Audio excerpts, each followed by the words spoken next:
Good evening, Central and North Queensland. My name's David Young, and I'm a member of the Boot Brisbane campaign up here in Cairns. And with me this evening is Bill Bates, head coordinator of the Boot Brisbane campaign. Good evening, Bill. Good evening, David. Good evening. And our special guest for this evening, ladies and gentlemen, is Carl Portella, who is the managing editor of the Express newspaper based out of Mareeba, and is a fantastic avenue for the residents of North Queensland to be able to hear all the news that's happening locally. Carl's the son of a former tobacco grower from North Queensland's Mareeba district, so he's a born and bred Mareeba man, and obviously decided that everyone needed to be more well-informed. So good on you, Carl. He spent 15 years in radio, with News Corp for that matter, before he decided to start off on his own adventure with the Express newspaper. It began in 2010, from my understanding, as the Mareeba Express, but he decided to have a bit of a name change so it was a bit more inclusive of the Tablelands area. We know what the Tablelands can be like with their parochialism, can't we, fellas? In 2012, reverted back to the Express newspaper and became a mainstream avenue for people to be able to learn local events and newsworthy events. It's great that it also extends all the way up to the Gulf and the Peninsula region. I just read. I understand that even through the COVID dilemma of this year, things have been great for the newspaper, and the distribution has actually increased exponentially. So that's fantastic to hear. You've had to hire new staff, and it's now a weekly regular of 44 pages. So that is fantastic to hear that despite everything and all the craziness that's happened in the world, a fantastic locally owned newspaper is at least kicking goals up there in Mareeba. They've won numerous awards from the Queensland Country Press Association, and Carl is also the Vice President. Carl Portella, welcome to tonight's show. It's a pleasure to have you on. Thank you for sharing some of your Wednesday evening. You're welcome, David. It's a pleasure to be here too. Oh, that's excellent. Well, gentlemen, first things first, Carl, I want to know, who do you think is going to win Origin later this evening? Well, if I get a chance to see it, I'm hoping that Queensland might get up, but it's going to be a tough ask, I think.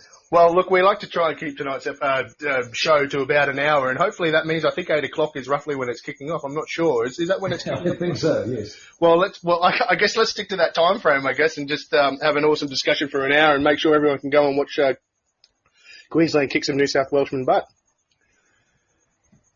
Sounds good to me.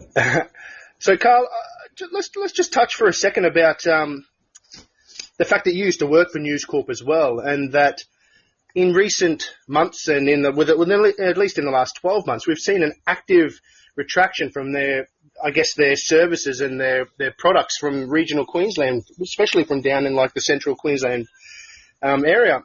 What are your thoughts on the fact that such a giant conglomerate like News Corp has decided to rip out the carpet from underneath local areas like that and take away their newspaper and what could be to most of their population their way of learning the local ongoings? Yeah, look, it is rather disappointing, to be honest. I mean, at the end of the day, I worked for the company there for about 15 years or so, and I got to know a lot of people, and a lot of people were working that I knew were working at the time when, they decided to, pull the carpet from under their feet, so to speak. As I said, it was disappointing. Because at the end of the day, it did cost jobs, but more importantly, those small country areas and so forth. And I'm specific when I say the regional country areas where newspapers, News Corp in the old days, 50 or 60 years ago, waltzed into these places and bought up all those little newspapers that were originally started by locals in the first place. And decided to take them on, and 60 years down the track, they, when all the money dried up, basically they pulled the pin, and it was disappointing from that perspective. But I think News Corp could have done a little bit better when it came to that. What they could have done is a goodwill gesture, and actually when they decided to close the papers was to offer them back to the communities and say, look guys, as a goodwill gesture, is there someone in the community that wants to take over these newspapers? I mean, there was some staff on board.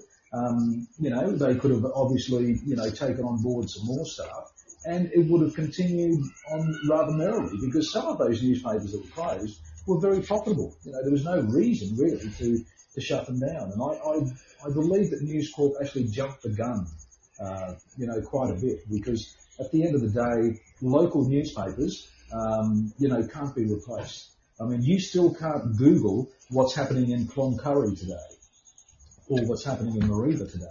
But that's where the local newspaper comes in.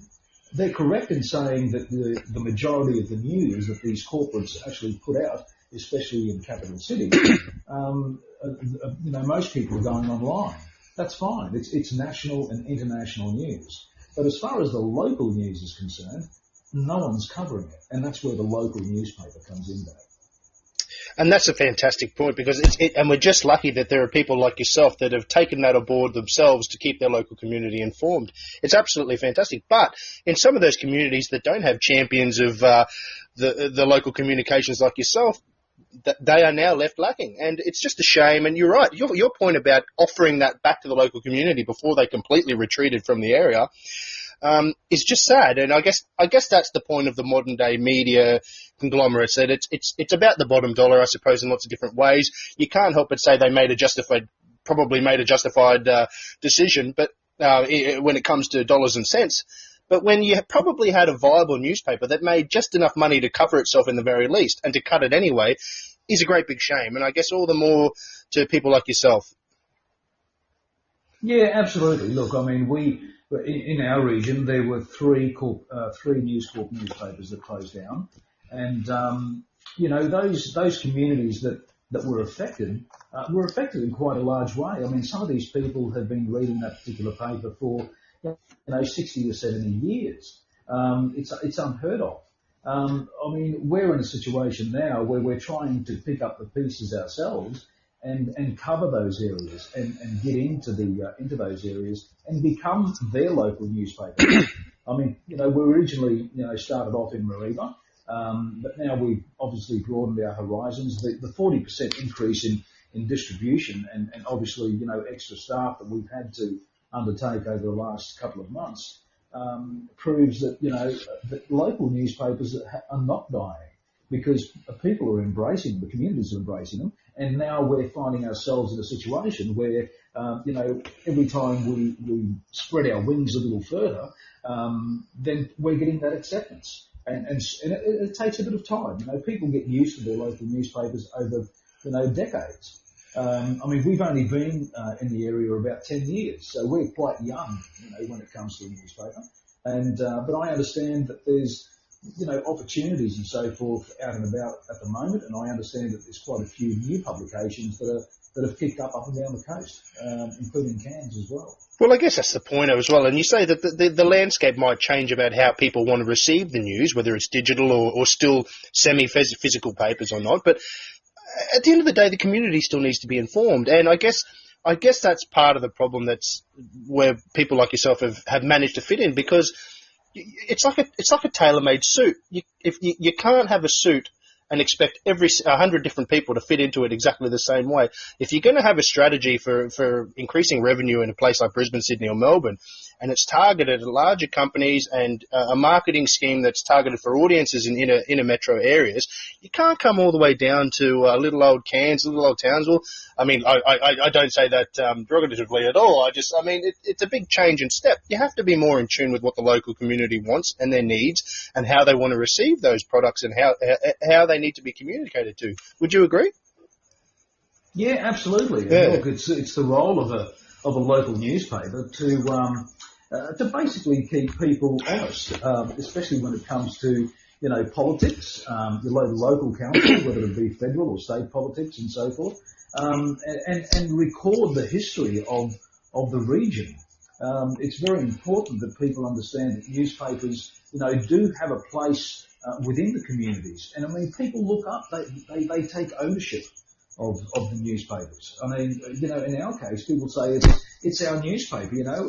People send things through to us all the time, whether it be a sporting photo from little Johnny who scored 2 goals on the weekend. Yeah. We have an opportunity to place that in the paper and make it something that they look forward to each week.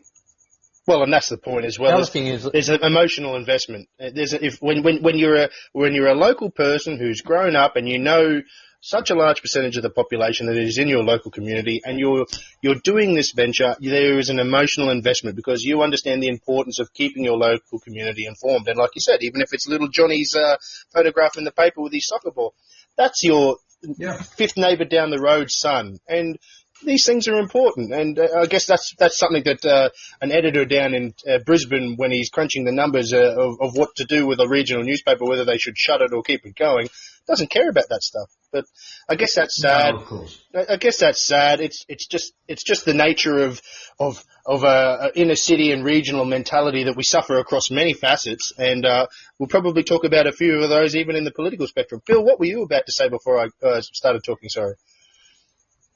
I was just going to say, I mean, with News Corp's attitude, I suppose it all boils down to the corporate side of it, but they don't seem to miss the importance of, birth, deaths and marriage notices and all those sort of things of the local community.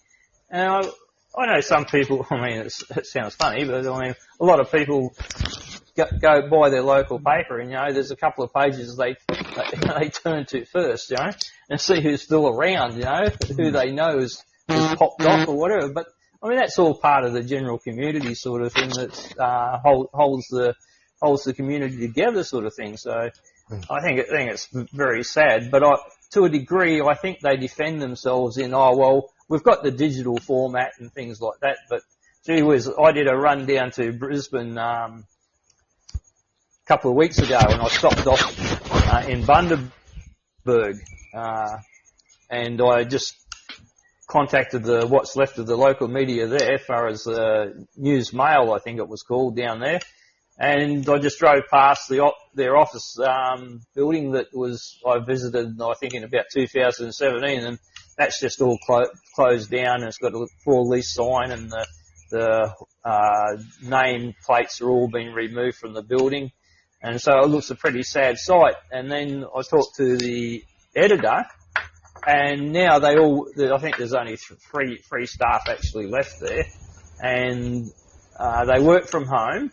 And if they want to meet, they actually have to hire office space for, I suppose, a minimum of 4 hours to meet.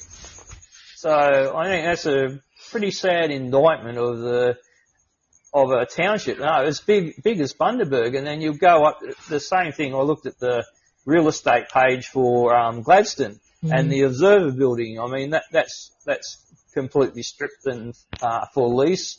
You can see it on realestate.com. It still has the Observer signage still on it. But I was just wondering, I suppose they suffered the same fate as Bundaberg, but it'd be interesting to know what happened to Rockhampton and Morning Bulletin, whether they actually got any sort of office space, and same with the Mercury. But it's pretty sad when you think a town as big as Rockhampton and Mackay actually losing their premium newspaper. It's a little bit scary. I guess one of the things I always found disturbing was when I first made the step about a year and a half ago to fully observe the different newspapers of the different coastal townships in central and north Queensland. It was partly to do so I could track the news when it came to anything to do with the movement of politics, especially pertaining to people talking about anything to do with the new state or anything about disparity between the regions and Brisbane. And obviously, Carl, your newspaper was one of them that I was keeping tabs on. But one of the first things that I immediately noticed, and you wouldn't realise it until you do read the papers on a regular basis, is it's a rinse and repeat for every News Corp newspaper up and down the coast. As soon as you turn to the same pages, it could essentially be the same page 27 as the same page 27 in the Townsville Bulletin and Cairns Post. And I'm sure it's no doubt the same page 27 in the Mercury, the same in the Gold Coast, and it's obviously one of the Gleason, I think it was, and they have their little half-page spiel about some topic of the week or day. But I remember thinking, isn't that just such a bottom-line, dollar-saving thing to just take a one-off person's review or insight into a particular event or something that's coming up and then putting it in every single newspaper up and down the coast? And I thought, geez, no wonder they're reducing staff, they're reducing their footprint in these local communities, and yet they still have all these avenues of cost cutting, and the mind boggles as to how they ever had traction in the last 10 to 20 years if they were sort of having that tactic in the first place. Because I found it quite sad that was the case, and all the more reason why 50 years ago and before was local community papers like yourself. And hey, maybe resurgence of those is only going to be for the better, so local communities can be more informed. Yeah, look, absolutely. I think those newspapers that that are still there, I still don't think are actually doing the right thing by their own communities. And I know these communities are large.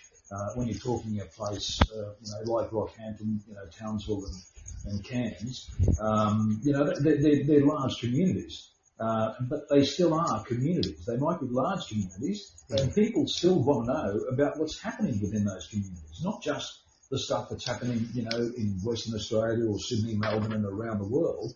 They want to know what's happening in their local town, their local community. Because it might be a big town, but it's still a town, if you know what I mean. And so it's very important that that newspaper actually covers the stories that affect the people in that region.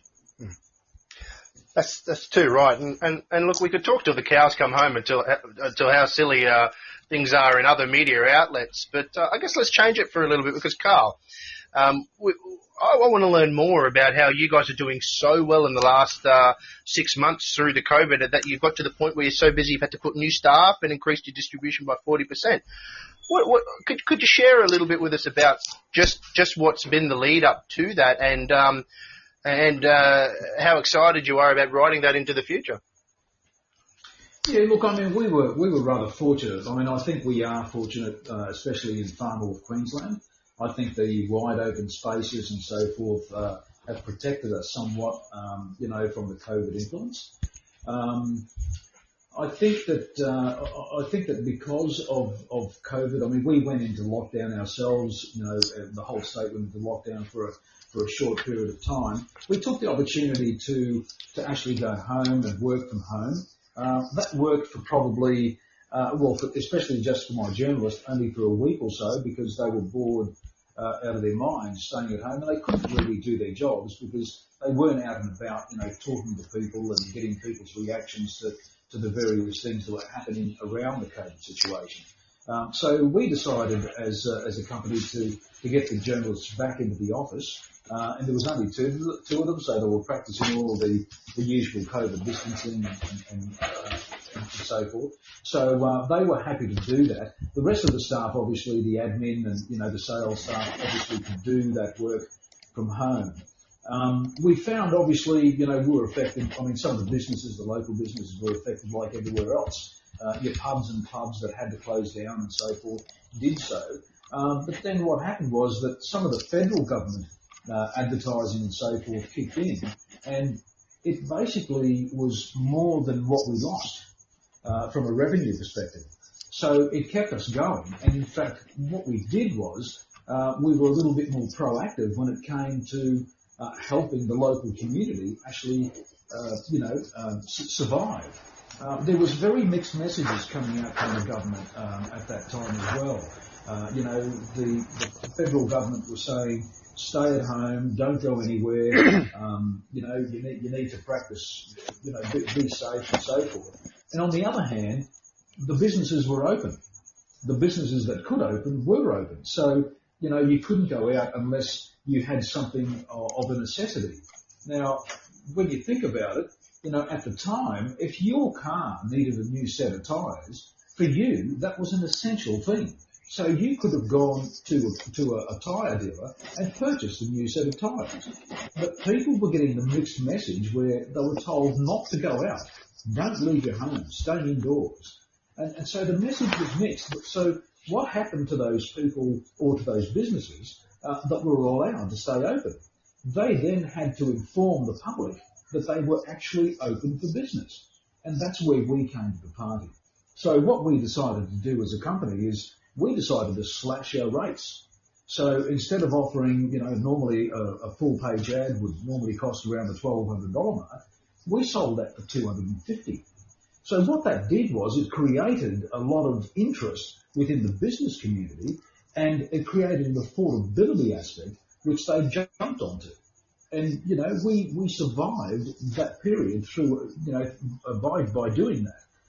We obviously had other things in place and so forth as well, not just full pages, but all different sized advertising that people could actually afford to do, because they had a very important message to get across. And that was the fact that, hey, while the government's telling you that, to stay home, we're actually open for business. If you wanted to buy a new car, you could do that because the car yards were actually open.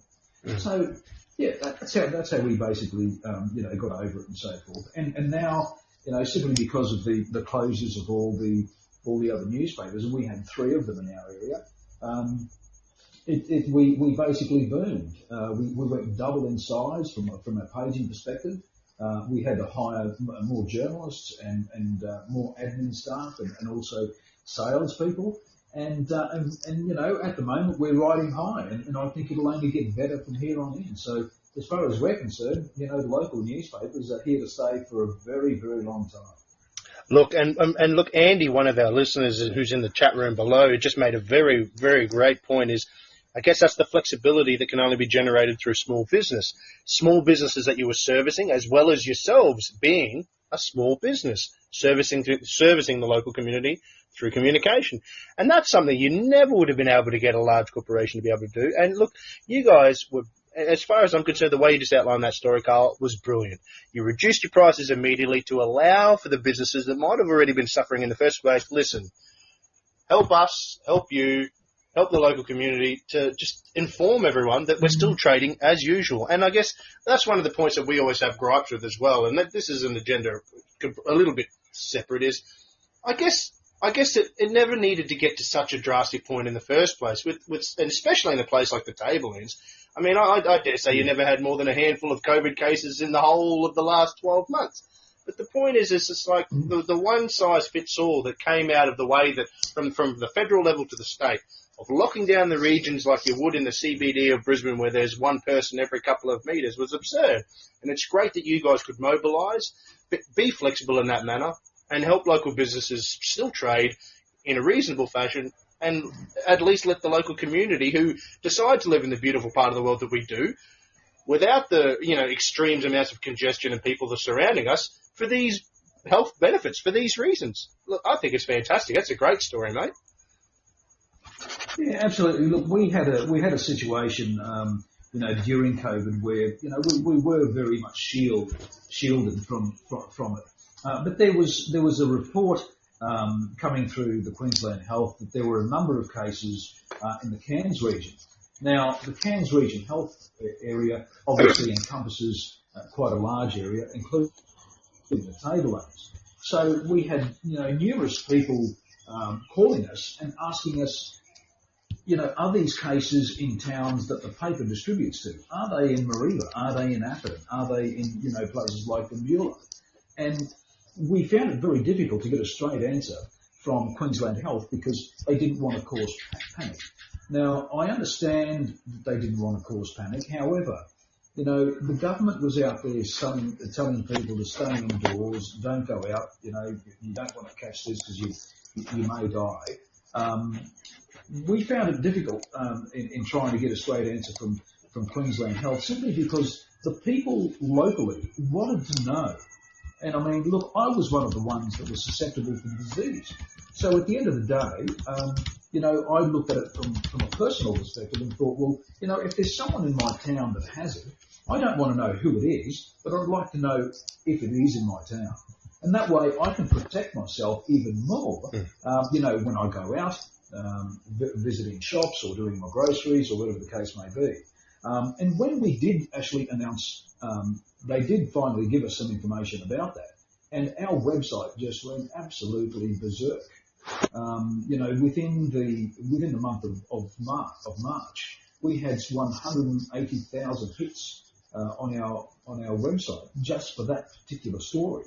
So it was quite incredible. So people did want to know what was happening within their local communities. It's fine to say, look, there's 40 cases in Brisbane, but where in Brisbane? You know what I mean? They needed to be more specific. So well, of course, people, yeah. Could take action. Absolutely. Yeah, is it 40 cases all in the one suburb, or is it 40 cases dispersed across the whole area? And I guess that's the point, is people want to be informed by those who have legitimacy behind their claims of being informed, like yourself, because someone's not going to the extent who's running their own farm up in the Tablelands, or running a small business changing tyres, or even just going and working at Coles or the IGA up there. They're not going to go to the extent that an organisation like yourself go to try and stay well informed from organisations like Queensland Health about the actual threat that may be at their doorstep. And at least if you can, in your manner, say, we have spoken as an organisation that there is now actively one case. We should prepare for the worst, but thank God we're not in an area that is so condensed and actually might have a significant threat, like you say, with 40 cases in one suburb. And I guess that's the mentality. And I have to say, it's a bit disappointing about the fact that you couldn't even stay well informed from Queensland Health in the first place. And I guess that's part of the problem, because if they have this response from the bureaucratic sense of the notion from Brisbane that it's this bad, could be this serious, prepare for the worst, it's going to happen, it's a wave, it's like that might be the case down in Brisbane with your 40 cases. Please at least let regional Queensland respond in its most reasonable manner. And the fact that you weren't even given the avenue from that, I mean, maybe you started getting informed as time went on, but to be able to not clearly say to your listeners and readers and that it's not so bad, as soon as the message comes out that it might be more present, things will change, but for now, just take precautions. And I guess it sounds like that's essentially what happened in the first place. Yeah, look, absolutely. Our readers obviously, took us to heart and took us on board. At the end of the day, we were the voice that they were listening to. They relied on us to give us the news that mattered. I mean, look, we were actually, some people claimed that we were actually doing the bad thing and inciting panic within the community. But I thought, well, no, we're not. We're actually trying to let people know that, that there's someone in our community that has, that may have this disease, and for you to protect yourself accordingly. Because no one knows where they're from, and no one knows who they were personally. And so, people could protect themselves in the way that they felt they could. Yeah. And that's fair call. And do you know what? I just thought of a story while you were making that response, Carla, that I remember reading in a book. I think it was called The Pacific, and it was about the Prime Minister John Curtin when the Pacific War was waging. And I remember a distinctive story that really appealed to me was when, I guess it was the traditional sense of the way he ran things, as well as I guess the journalism that was prevalent in that day, which you're trying to revive, is I seem to remember the story where he called in the 5 or 6 most prominent journalists to do with that were from the largest newspapers of the day, and called them into his office to actually let them know about the attacks that were about to happen. But he said, do not, by all instances, report on any of this. I'm keeping you informed so that when we give it to you, you can report on it accurately as soon as possible. And I guess all the more reason that people like yourself should be under the same circumstances. If Queensland Health or the bureaucracy involved in I guess, managing the lockdowns that were from COVID couldn't at least do the same thing, it's a bit disappointing. Yeah, look, touch wood, we managed to dodge a bullet, so to speak. Yeah, well, I mean, I have a sister-in-law that actually works in a hospital in Milan, and I mean, her experience with this disease is quite different to what we've experienced, or what I particularly have experienced in Australia here. Absolutely devastating, where you have 300 or 400 people a day dying. In fact, dying just in corridors, and with their families unable to even bury them. They were, cremated without anyone of their families being present. And it was just absolutely devastating. She was on 2 shifts a 24-hour shift, so she's basically working 24 hours, but then 24 hours off. And some of the scenes that she described was just phenomenal, and you couldn't really get your mind around it. And touch wood, in Australia, we really didn't have that situation that they had in Europe. We do really need to thank the government for putting those emergency things in place when they did, because I think it could have been a lot worse than what it was. Oh, definitely. Yeah, definitely. Go, Bill.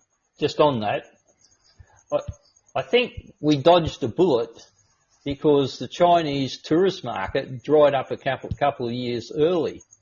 Now, if we had still had the Chinese market coming into Cairns for the Chinese New Year, which really the COVID didn't get underway and strongly until probably late January, beginning of February. And I think the real hit in Milan was really started in early March. But their problem was Italy has gone into the agreement with China for the belts and road system. Yes. And as part of that, besides taking on lots of Chinese debt, they also have a system where the Chinese have bought up a lot of the leather goods in Milan, and most of those labels are now owned by Chinese companies, and they actually fly in their own workers who live in Milan. So what happened is we had a situation for the Christian Christmas holiday. A lot of the Chinese went back to China, and then after the end of the Christmas period, they flew back to Italy from China with the virus. So all of a sudden you had 30,000 odd Chinese workers landing in Milan full of the disease. So they had their thing is they had a massive influx of the disease, in one big hit. Whereas we've been fortunate that we didn't have that influx from the start, sort of thing. So. Bill, I think also, the way we live, especially in rural areas in Australia, had a lot to do with it as well. I mean, you have a look at the places like, Melbourne and Sydney, Perth and Brisbane. The places where they probably had the majority of the cases comes down to the way they live in high-rise buildings, fully saturated and so forth. Europe is exactly the same way. People virtually live on top of each other. Whereas in rural areas, we've got a little bit of land between us, which is nice. And so we're a little bit more sparsed out. Everyone sort of has their own little patch of dirt. They're different living conditions. So that's why I think also in Australia, that it didn't really take hold yet. I guess we could look forward to one of the biggest migrations from the urban areas of Australia to the regional areas, possibly across the whole nation, possibly in the next decade, eh? All those people realising. Yes, absolutely. Well, it's funny because I remember when I first started hearing the statistics about, how long COVID they were discovering lasted on different surfaces and lasted under different temperaments and Yes. whatnot. And I just remember reading the top things was it hates the sunlight, it hates warmth. And I remember thinking, go North Queensland. if there was ever going to be a big plus to living up in the tropics, it was like, well, what's COVID? Yes, no, we were quite fortunate, as you say. Yeah. I mean, we noticed that there's an increase, obviously, in Europe at the moment. They're moving into their winter, whereas we're moving into our summer. And so we hope that it'll completely die out here. But look, until they find some sort of vaccine or cure, it may well be back, in our next winter cycle. So, yeah, it's just a matter of, being cautious and taking care of each other. Before we move on to a bit more about newspapers and that, I just had a look before the interview on just Googled Mariba and had a look at the Wikipedia. It doesn't really tell me much, and I'm interested in. And I'm not a local. I'm a Mexican. Well, I'm not really. I come from Western Australia originally, So I don't think I should be classed as a Mexican, but almost. I did live a fair bit of time in Victoria, but I want to know something about Mareeba and your experience growing up, because you were there as a young person when the tobacco industry probably at its height, to see it through to its demise. And I'd just be interesting also get a bit of an insight in regards to the Italian population. It's the biggest Italian-speaking area, I think, outside of a major city in Australia, outside of a capital city. So can you give us a bit of insight of growing up in Mareeba as a kid and just a bit of local history? Yeah, absolutely. Look, I'm actually an immigrant myself. I mean, I came to Australia when I was 4. So we arrived in 1963, and my father had come out much earlier than that. And then myself, my 2 sisters, and my mum spent a month on a ship, and we came out to Australia, and we ended up here in Mareeba. It was obviously, very good as far as work and so forth was concerned. There was a lot of, tobacco, and if you didn't do that, you could go down to the coast to work in sugarcane fields and so forth as well. Lots of, wonderful opportunities and so forth in those days, although you wouldn't know it then, if you know what I mean. I mean, times were tough. We basically lived in, a tin shack. I remember very clearly as a kid having to clear the toads out from underneath my sister, the shower, so that my sisters could actually have a shower. That was my daily chore. I had to clear all the toads out so they could shower. This is out on the farm. So, and just having, Hessian bags as a door. I mean, you wouldn't know about it nowadays, but they were tough times, but the people back then were tough as well. And look, while it was difficult, there was a much more camaraderie back in the old days. There was a lot more friendship, and I think it's because everyone was fairly equal. No one had anything. They came with basically what they had on their backs, maybe a suitcase with some clothes. But when they arrived here, no one had anything. So there was a huge camaraderie, and that's why people had wonderful times when they had get-togethers and dances and so forth, because they were all equal. What happened later was that, those that took a risk and decided to, get a loan from the bank and buy a farm and so forth, then they became better than the others. So everyone tried to do what they did. And so that's how, when we get to today, the camaraderie amongst the elderly people in our community is still there, but nowadays it's, I want to build a bigger house than the guy next door. And in the old days, it wasn't about that. It was about survival. It was about, getting food on the table for your family. Whereas now it's, whether I can afford the biggest TV or not. Well, I guess they all found the success they always dreamed of. They did. Yeah. They did. But look, growing up in rural areas is fantastic. I mean, it's completely different, obviously, to the city. You get to, learn about the land and animals and, preservation and all that sort of stuff. And a lot of the times, there's the going down to the city and so forth and seeing how they live. And most country folk, when they do go to the city, can't wait to get back home.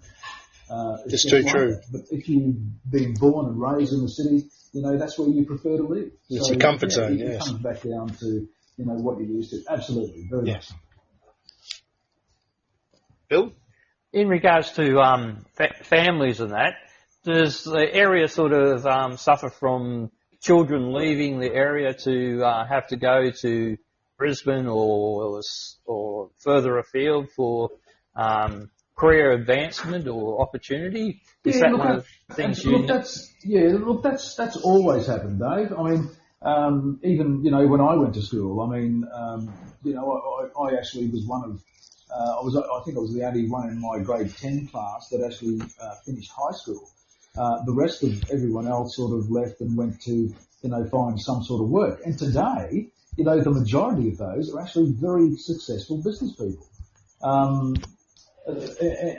doing quite well, within the community. So, it didn't matter whether you came from a poor family or a rich family. At the end of the day, if you were willing to work, especially when, you couldn't do that nowadays, obviously. If you left at 10, you'd be, pushing trolleys at Coles or something. But because nowadays it comes back down to, your education and whether you've got a degree as to whether you get a job or not.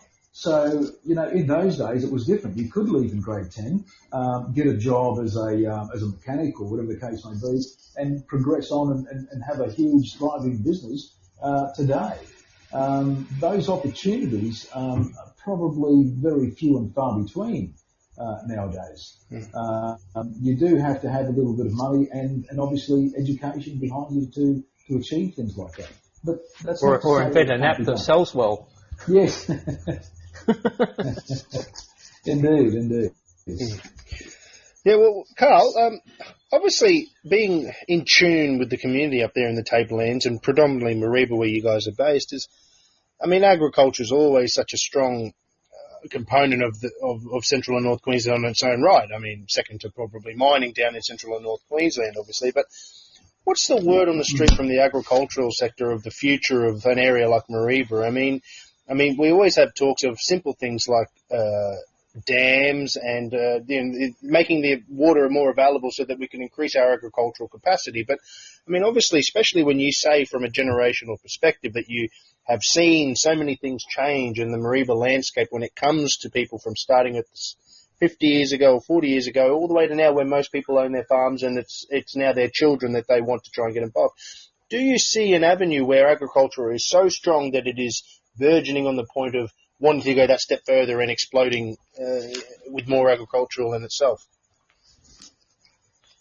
Oh, look, I think far north Queensland, inland from the coast and so forth, has got so much potential, it's not funny. At the moment, where I live in Mareeba, it's actually a boom town. There is so much happening here, it's not funny. There is all the talk about, water and roads and all that sort of stuff, and we do really need that infrastructure. Nalinga Dam obviously is one of those ones that have been spoken about over many, many decades. The people and politicians are speaking a little bit more about it today, but, someone said something rather interesting to me the other day.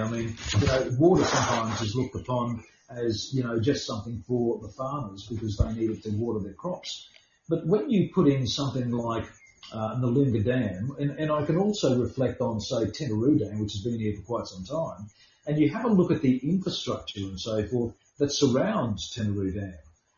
If that was in at Nalinga, if we had Nalinga here, imagine all those possibilities. Imagine the infrastructure with regards to water, not just the water resources, but a tourist attraction. Building homes next to a lake. All that sort of stuff. Water slides. Something that the locals and tourists can really build on. There was so much more to offer other than just water for farmers, because we are predominantly in an agricultural area, and water is so important here. So much so that they're still talking about the Johnston River scheme and all that sort of stuff, which is probably the most viable of things to do at this stage. But look, we shouldn't underestimate the importance that something like Nalinga would bring to the table as well, because there would be so many other things, that we could do when there's a pool of water, in a place. You can do so much more with it. Well, it'll put it not only for us humans to come and enjoy the fruits of it. Where you put water, life will come. And from the tourist and the recreational perspective, to duplicating something that's happening now with Tinaroo, like you say. You go to the Yungaburra Estates in that area, it's booming. I remember driving through there the middle of last year. Oh my God! Wow, I did not go in there for so long. And I went in there and I could not believe the sprawl that has happened in behind Yungaburra on the banks of Tinaroo Dam. And it's absolutely incredible. And like you say, it creates economic prosperity. It creates more local regional communities. And that's what Tinaroo was all about. It's not just for watering crops and plants. The flow-on effect is beneficial in every way. And I've never seen a magpie geese complaining about the dam. I've never seen the wildlife complaining about it. It just, where you put water, life occurs. And look, it's the sort of injection that regional communities and regional areas like North Queensland need. And it's just a shame that we don't get the traction when it comes to those sort of things. Like you said, even the projects that are ready, like the Johnston, I don't know, the mind boggles. Yes. But obviously that would bring renewed vigour into possibly some of these second generation and third generation people that may not be that interested in agriculture because it may seem stagnant. Whereas in fact, if these things had momentum, they might see the bigger picture and be a bit more excited about it. I remember thinking that quite a while ago as well. Yeah, look, I think with the modernisation of farming and so forth, it probably has become easier, especially for today's younger generation who want to stay on the farms. I mean, when I was growing up, and my dad said to me, hey, do you want to work on the farm? I had a look at, how he felt when he got home from work each night. And I thought, no, Dad, I don't think I want to do that because the technology at the time wasn't probably there. Whereas nowadays, it's not that labour intensive. I mean, don't get me wrong. I mean, farmers still work hard, but you don't have the hands-on thing that you used to have in the old days. Everything's modernised, computerised, all that sort of stuff. And so you're finding now that some of the kids of today's generation actually don't mind staying on the farm. They don't mind staying on the farm at all. When your tractors are guided by satellites, yes. and you just set the program in, you don't even sit. I mean, this is a bit more towards the wheat farmer, but they don't even sit in it. They just get on their laptop and tell the tractor to start up. This is your paddock, and this is the GPS instructions, and off they go and they harvest a couple of thousand acres of wheat. I love it. Just there. They literally call it in. You actually, yeah. But Carl, you got to Queensland regional Queensland at a fairly different time in regards to the expansion of regional Queensland. I mean, in your time, we had the Nalinga Dam. You saw the Cairns International Airport and those sort of things, and big pushes. And then later the Burdekin Dam down south and that. But they would have been exciting times in regards to, gee, you think all your Christmases come at once with Bianchi getting all these projects out to regional Queensland, and you thought you were going to be in it for a long haul for a good time.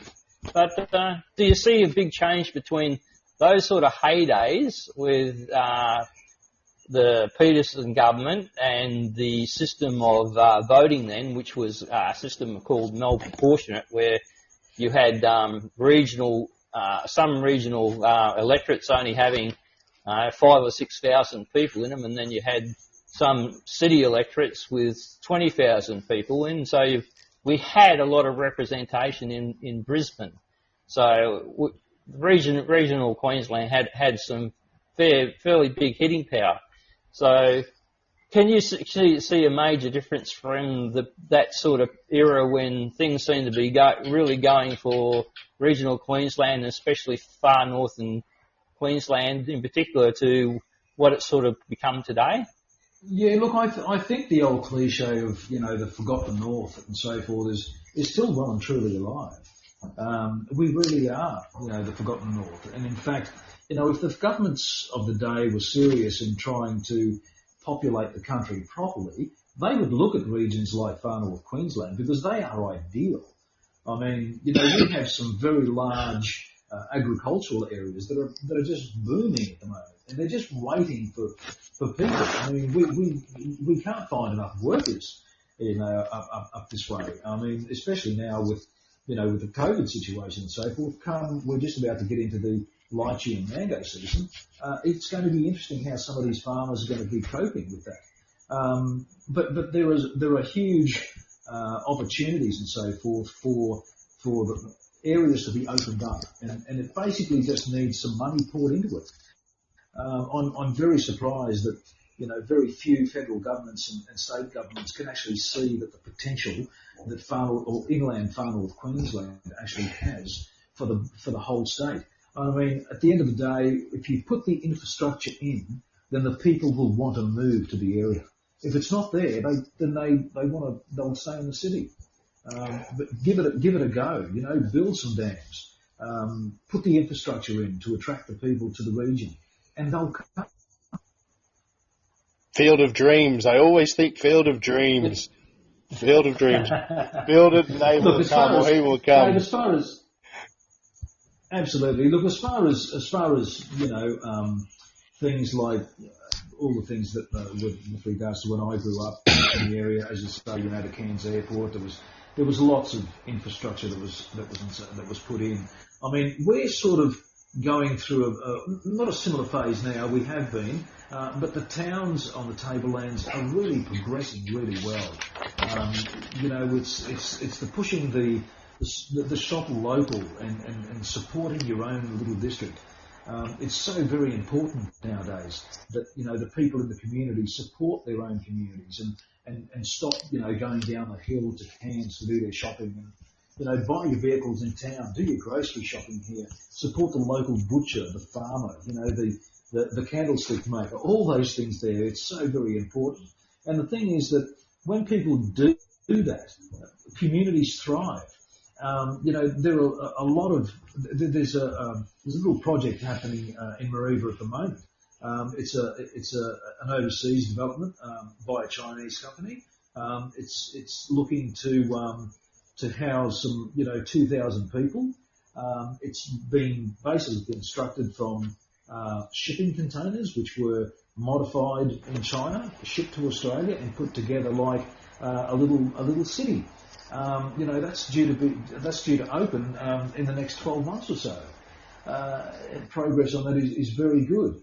They're looking to put in things that I've been dreaming of, like water slides for kids, all that sort of infrastructure. So there's a lot of things happening in the town. There are new service stations happening. There are new caravan parks that are happening, new motels and so forth that are being built. So we're going through a bit of a boom time now, and it's attracting people to the region because we are, we do have a very progressive region.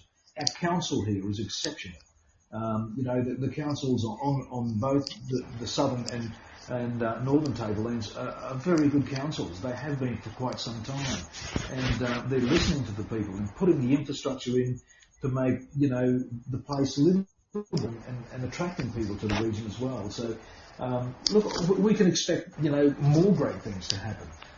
We just need the governments of the day to acknowledge that it is a boom town, and that we should be pushing a little bit more money into the region so that we can attract the people that want to come in from overseas or as immigrants to settle in those areas, because that's the only way they're going to grow. Yes, well said. And look, if we had the representation, we'd manage to help grow the local communities and population. But the way I said, local communities under the current state of things and the current status quo, only facilities and services only slowly diminish. And all you need to do is take a example that I always mention to people about maternity services, especially in central Queensland, just being taken out from underneath the communities, and fancy having to look forward to having a child in 8 months' time or 9 months' time, knowing you'll have to drive 4 hours away to have that child. It's absurd, and it's never going to promote people to move from the urban areas if they are thinking about it, contemplating it. When you know that some of these services are lacking. And I mean, we're lucky in places like Cairns and in Mareeba and Townsville, where we might already have well-established services of that nature, but you're never going to see these outer townships grow in any nature, even if they are probably deserving of that with the agricultural sector growing or whatever.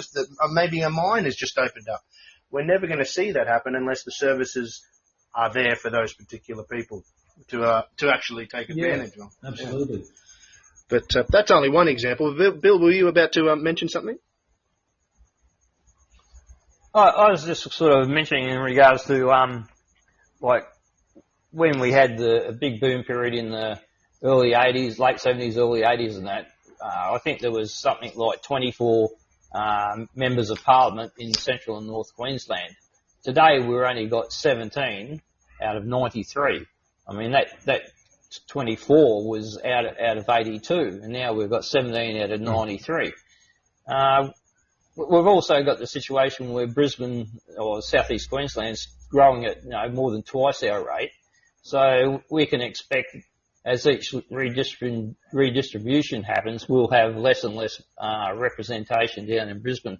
So it's it's going to be even more difficult as time goes on to get the political influence to get these the spend that we need here to promote growth. And I think that's one of the things that's sort of a bit unfortunate with that the News Limited papers didn't recognise, as they watched idly by as inland towns sort of withered on the vine. If you go to Richmond and Hughenden and further inland to Julia Creek, all those places are suffering from depopulation and also hardships in regards to things just as simple like the price of electricity has gone up so much that they can't even bake their own. It's just not viable to bake their own bread. So bakeries, you basically got to use mass-produced bread. You don't have a local baker who can afford to bake bread. And those sort of things. So it's somewhat disturbing that the News Limited papers didn't try to sort of arrest that, and then to be caught out themselves to be a victim of that withering on the vine sort of situation. But I have noticed, and maybe you can comment on this, Carl, in regards to replacement newspapers and opportunities. I see there's one in Cairns called Cairns Local. So have you got a bit of an idea of other ones that have popped up to fill this space? Yeah, absolutely. Look, I believe there's a new publication in Ayr as well. A gentleman called Scott Morrison, believe it or not, is the owner of that particular newspaper. It's not the Prime Minister. But Scott, got a bit of advice and so forth from myself with regards to the kicking off of that newspaper. I'm actually also involved with Cairns Local News as well from an ownership perspective. And look, there's also a new newspaper in Weipa, a gentleman called Matt Nichols, who used to work at the old Cooktown News. Started that just a few weeks ago, and I think he's in his third or fourth publication, and is doing quite well. It's a one-person operation up there with Matt, and he's doing a terrific job. Because there was another newspaper in there, and when COVID hit, it obviously closed down, and Matt saw an opportunity there. But there are opportunities like this everywhere. There's a number of publications, and especially in Central Queensland, that have opened up over the last couple of months and so forth as well. And I understand there's going to be 2 or 3 more as well. But opportunities are there for everybody. While News Limited has withdrawn from these areas, there's nothing stopping people from starting their own. And it doesn't really cost that much to start up a newspaper. You just have to have a bit of know-how, and if you don't know how to do it, just ask. And look, you'll find that people are willing to help out. I've been approached to start a newspaper in Charters Towers. And look, it may well happen a little bit down the track, but it's about finding the people that have had the same passion that you do about local newspapers, and looking at the locals to run it. Because at the end of the day, it's very important that the locals take ownership. I could start a newspaper in Charters Towers, but I would want local people working on it, not just me, because no one knows who I am there. but the local people are the all-important thing, because they're the ones that are going to be writing the stories about people in their local community. Approaching the businesses in their local community for advertising, that sort of stuff too. And it creates a little bit of employment and so forth as well. So why not? Maybe you can be the Victor Thompson of the 21st century. Are you aware of Victor Thompson at all? Yes. It was. Inform the listeners that may not know. He was a bit of a hero to the New South Wales, New England New State movement. And correct me if I'm wrong, I think he was in Tamworth at most of the time, but he was had newspaper interests around the area. But he sort of championed a bit of a coalition. This is going back to the 1920s, I think. He championed a bit of a coalition of all the sort of those days all the papers were independent in the regional centres, they're privately owned, but he championed all the local papers and got together and formed basically a coalition of about 130 newspapers to sort of push for a separate state of New England, and for his efforts they sent him off to federal parliament eventually. Yes, look, and it only conveys the importance of local newspapers informing its local population on local issues that matter most. Because at the end of the day, while it's great to hear about the ongoings of the world, and it might be great to hear about what's happening at a federal level in some way, shape, or form, but it matters what's going on locally. And I just had a thought before, and it all trickles down, and our local communities suffer if it doesn't even start with being well informed. Because we could talk about a local community dwindling if there's no bakery, because I couldn't bear the thought of not having a bakery to stumble down to on a Saturday morning if I'd had one too many on a Friday night. But the fact that all these things Indeed. all these things cascade out of control, and look, it's more important, as you said, that your experience right now, Carl, that everyone wants to just do right by everybody else in their own local community, and it starts with wonderful people like yourself being well informed. Gents, look, we've just touched on an hour of tonight's show as well, so we might as well wrap things up. Just as I thought I'd mention that. And Carl, what was your thought? Sorry. Yeah, sorry. No, just okay. before we go, I would like to mention this, and I think it's very important too, that because most of the local newspapers that are still around are free of charge. Okay, so they're free publications. Now, the thing is that News Corp did have an issue where even in their local community newspapers, every time they put a story up, a paywall came up. So the locals actually had to pay to get their own local news, which is a problem for the local community, because a lot of them don't simply believe that they shouldn't have to pay for news about the community. And so, it's terrific that a lot of these new publications that are coming out now are actually free of charge. I mean, they say that they've just been, moved online and so forth. I mean, we've been online for 10 years. We've been online free of charge for 10 years. It's been a free publication, not just in a hard copy, but in an online edition as well. So that's a very important aspect of these new newspapers that are kicking off all over the state. Yes, and the amount of just times... Before we go... you go. Sorry, Bill, you go. It's all right, mate.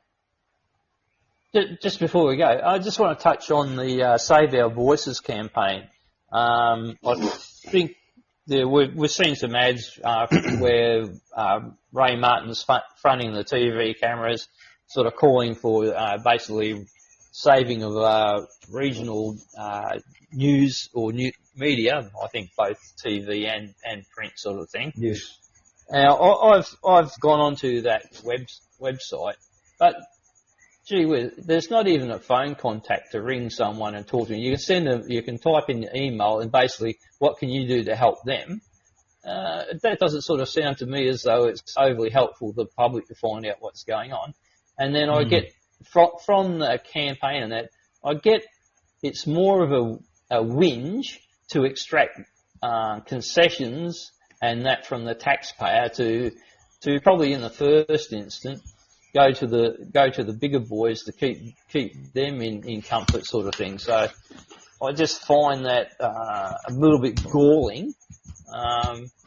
That they have such a campaign out there, and then you can't actually really talk to anyone about it and what they're doing. So, have you had any sort of contact with that group or No, not really, Bill. I mean, I have just recently received an offer to do a survey online to ascertain whether the governments, whether they be federal or state, should be putting a monetary contribution towards upholding public interest journalism. And I filled out that form. I did the survey myself, and we've actually ran a story in it in this week's edition as well, because it's something that they would like the public to inform them of. So they're being asked to basically go online and just talk about their local newspaper, how they feel about it, what they'd like to see in it, what's important to them, whether they prefer to have it paid or whether they prefer to have it free, all those sort of things that, you would like to know. And I think something like that would be, once we do get the result of that, would be quite interesting to have a look at. I think people in, regional communities especially have that real close association with their local newspaper, and more so, I think, than the city folk. I think it's more of a place where they can, you sit down over a cup of coffee and have it, but it's where they basically get all the information that's happening within their community. And because we've got a presence not just in hard copy, but also online and on Facebook and so forth, then everyone across the board, no matter whether you do have Facebook or you don't have Facebook, everyone gets the coverage, the coverage as well. Just one other matter. There's a lot of legal requirements. So I don't know if they still exist, but they did. Like, if you're executive of a will and that, you had to put a notice in the local newspaper or the person who's deceased to let people know that they passed away and they had claims that they could. And then there's things like mining leases and things like that. They've got to be put into the paper nearest the location and things like that. Do those requirements still exist, and how are they going to be catered for if there's your nearest newspaper actually hard? They certainly do. They certainly do, Bill. Look, I mean, at the end of the day, I was talking to someone from the mining industry just the other week, where they were very pleased to know that we were still operating, because obviously, it's a publication that they can put their mining leases into. I mean, in the old days, even today, when the state government brings in some any new laws, whether they be, for anything, road laws, policing laws and so forth, they would put the change of law in the Courier Mail. And presume that the whole of the state actually read the Courier Mail, which is hogwash. So if you're in a rural area and you got caught by the police and you've had an illegal bull bar on your car and you didn't know that, the police officer would say to you, but it was advertised. And the guy would say, well, where? And they would say, well, the Courier Mail. But I don't read the Courier Mail. And tough cookie, you get the fine. You know what I mean? It's that sort of, that's how important local community newspapers are. Yeah. When a law changes, the population should know about it, not just in one newspaper in southeast Queensland. Even though it gets distributed across the state, it doesn't necessarily mean that everyone in the state reads that paper. That's a fantastic example. Most people yeah, absolutely. I mean, because it's happened locally here. On things like, are you allowed to have driving lights on your vehicle? As in fog lights. Nowadays, they're classed as illegal. You can't actually have them on unless there's fog. and you try to explain to the local police officer that we live in rural country, in a rural area. The more light we get on the road at night, the better, because you don't know how many kangaroos are going to jump out at you. Yeah. Yeah, if you could decelerate 10 kilometres an hour by having seen the flick of an eye or a tail or whatever a couple hundred metres up, you might save a Skippy coming in through the window. It's just a matter of normal life up here in North Queensland, isn't it?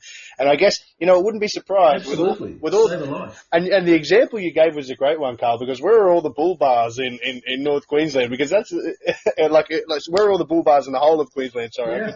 I could see a law being passed that's not adequate for maybe driving around the cities and for the southeast corner or something like that about bull bars, and saying, right, let everyone know in Queensland, advertise it in the Courier Mail. What's the Courier Mail? I don't care about that.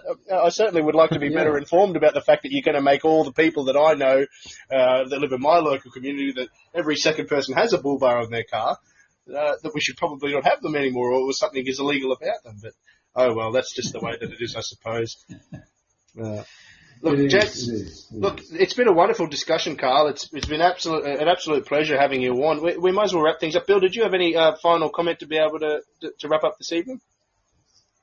No, I think I've got everything in, but I'd certainly want to thank Carl for coming to the podcast, and hope we have him back in the near future when we go to Zoom, and maybe we can tee him up with another editor of another paper further south or whatever, to have a conversation and compare areas and going forward.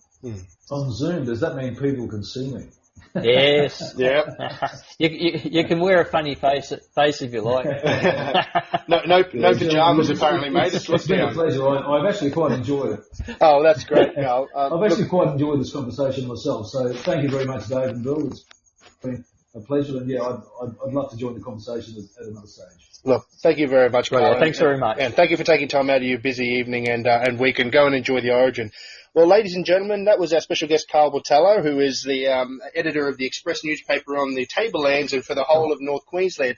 Look, you can visit their website at theexpressnewspaper.com.au, and likewise you could go to Facebook and see their presence on social medias. They are there. I've seen them before, and they do great work and have great articles. So if you live on the Tablelands or live anywhere north up to Bamaga, basically from Bamaga to Ravenshoe, anywhere in between and anywhere left and right, go and have a look at their website. They'll keep you well informed of anything going on in North Queensland. If you want to learn more about the campaign for a new state for Central and North Queensland, you can look forward to next week's podcast or listen on Monday nights to Matthew Maloney on Northern Vibe. Likewise, you can visit bootbrisbane.com, where we have our website where you can learn more about the historical context of a new state and how they're created, and an example from many years ago down in northern New South Wales. Likewise, too, you could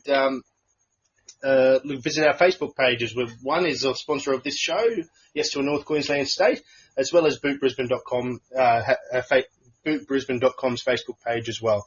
So with that, thank you very much, gentlemen. It's been an absolute pleasure. Go and enjoy the football. Hopefully we see a future team introduced into the state of origin that might be Central and North Queensland, or a North Queensland team, which would absolutely kick butt, I would imagine. So with a tri-series. Yeah, a tri-series, exactly, Carl. Wouldn't it be exciting? I always say that to anybody that brings up the point when they ask me about my involvement in trying to help the residents of Central and North Queensland have better representation through a new state. They say, what about the Origin? So what about it? Wouldn't it be better with 3? It's getting a bit boring with 2, especially when we win so many in a row like we have in the last 15 years. But anyway. But all the more reason to visit those websites, learn more. And like I said, if you're a resident in North Queensland, you can visit the expressnewspaper.com.au and see all their wonderful work. With that, gentlemen, good evening, and enjoy the rest of the week, and see you next time. Thank you for Good night, your time. David. Good night, Carl. Bye-bye.